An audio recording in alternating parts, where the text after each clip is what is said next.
여러분, 김재구입니다. 아니, 오늘 늦어가면 이준석이가 또, 야, 이 친구, 날이 가면 갈수록 이상해지고 있어요? 뭐, 이재명 씨하고 무슨 뭐, 의형제도 아니고, 어쩌면 그렇게 이재명 닮아갑니까? 뭐라고 얘기했느냐? 바보들아! 대통령이 문제야, 대통령이! 바보들아? 윤 대통령이 문제야? 아니, 누가 바보입니까? 대한민국 국민이 바보예요? 자, 국민의힘 모든 사람이 바보입니까? 대통령이 다 바보예요? 그냥 얘 말하는 거 보세요. 이렇게 미운 짓거리 골라서 하니까 모든 언론이나 TV 김재구도 이준석이를 용서할 수 없는 겁니다. 요즘 뭐 완전히 존재감 땅에 떨어지니까 이제 뭐 헛소리까지 해야 됩니다. 얘 왜 이래? 들어보세요. 개혁신당 대표라는 이준석이가 오늘 한동훈 위원장을 비롯한 여당 주요 인사들이 그 해병대원 사망 사건 수사 외압 의혹으로 수사를 받는 이종섭 호주 대사의 귀국을 공개 요구하는 데 대해서 이준석이가 이런 말을 해요. 야, 바보들아! 문제는 윤 대통령이야! 너네들이 뭘 알아? 바보들아? 아버지뻘, 삼촌뻘, 형님뻘 되는 그런 분들에게 네가 바보들아라고 얘기할 수 있니? 이거 벽은 망덕한 인간이지, 이게. 얘가 이준석이에요. 오늘 이준석이가 그 개혁신당 당 최고위원회 회의를 합니다. 여기서 이종섭 대사의 문제는 윤석열 정권이 최상병을 억울한 죽음을 은폐하려고 한 일에서 비롯된 것이다. 자, 이렇게 말을 해요. 그러면서 선거를 앞두고 수도권 전역에서 부정적인 가상 대결 여론조사를 일제히 보도되기 시작했습니다.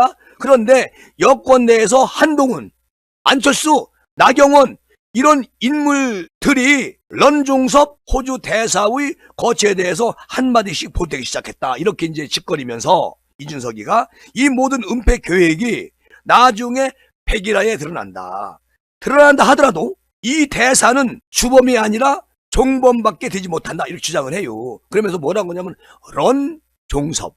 아니, 이종섭 대사 아니겠습니까? 성까지 바꿔요. 아니, 이런 늦어없는 이준석이가 이렇게 얘기를 합니다. 아니, 이거 왜 지랄이요, 지랄이.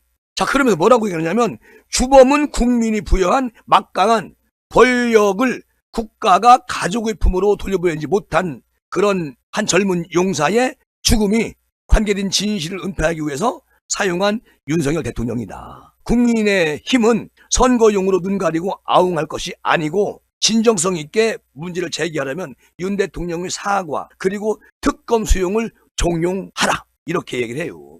이 어린 정치꾼이 개소리를 하니까 미치겠습니다, 아주. 아니, 지가 국민의 힘이 아니었으면 이준석이라 이름 석자가 대한민국 국민들에게 각인이 됐겠습니까? 그렇잖아요. 아주 살모사 같은 인간이에요. 그 살모사는 어미가 새끼를 나무 위에서 떨어뜨리거든요. 새끼한테 잡혀 먹힐까봐. 얘는 국민의힘에서 키웠는데 지 어미를, 지 아비를 후려치는 페르나죠, 페르나. 한마디로 이런 사람이 페르나인 것입니다.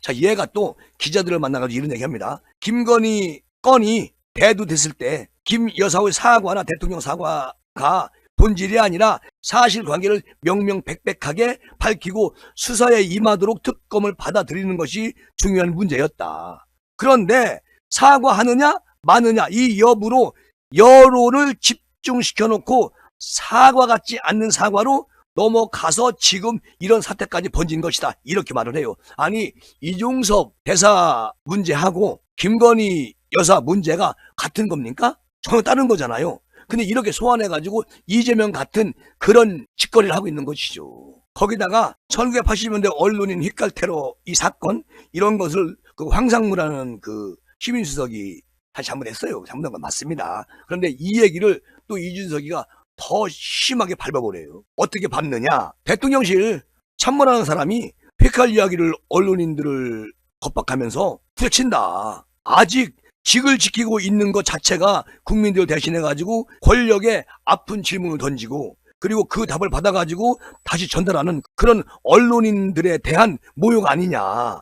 휘칼 협박을 하는 그런 인사가 어떻게 대통령실 참모로 있니? 언론사들이 적시적소에 던져야 할 그런 질문을 권력에 꽂아놓지 못한다면 우리는 언론의 자유를 영원히 상실하고 말 것이다.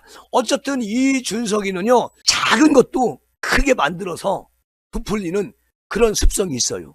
그리고 지가 조금 전에 말씀드렸지만 국민의힘에서 영입을 해가지고 박근혜 전 대통령님이 그래서 저를 키웠어요. 그럼 지금은 자기 집을 불협합니다. 그리고 이재명 민주당 이측 편에 서서 꼭 일을 하는 것처럼 그렇게 보여요. 이런 내장 없는 인간이 배지 달아봐요. 아주 기고만장할 겁니다. 아니 불부터 뻔히 보이잖아요. 저는 이런 이준석 같은, 이재명 같은, 안기령 같은, 그리고 양문석 같은 이런 내장 없는 정치꾼들은요, 대한민국 정치판에서 어쨌든 사라져야 한다.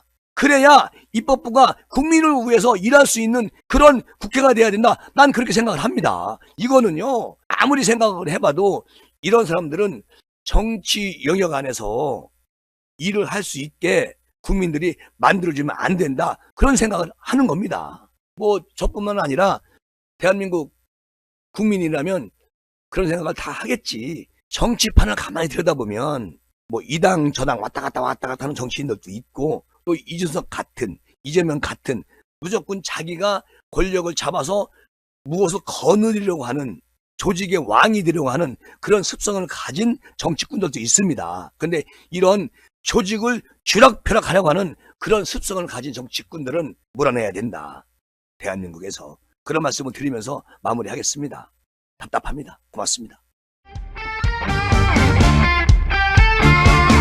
이 나라 살려야 한다. 대한민국 왜 이러니 가슴이 춥다. 눈 감아도 눈을 떠도 삐뚤어진 세상. 한숨으로 하루살이 너무 힘들어. 윤석열 소환한다. 너를 부른다. 바보들의 행진 때문에 성녀라 눈물이 난다. 성녀리만이 해낼 수 있다. 민초들은 너를 원한다. 공정과 상식의 나라. 윤석열 해낼 수 있겠지. 성녀라 믿는다. 성녀라 이 나라 살려야 한다.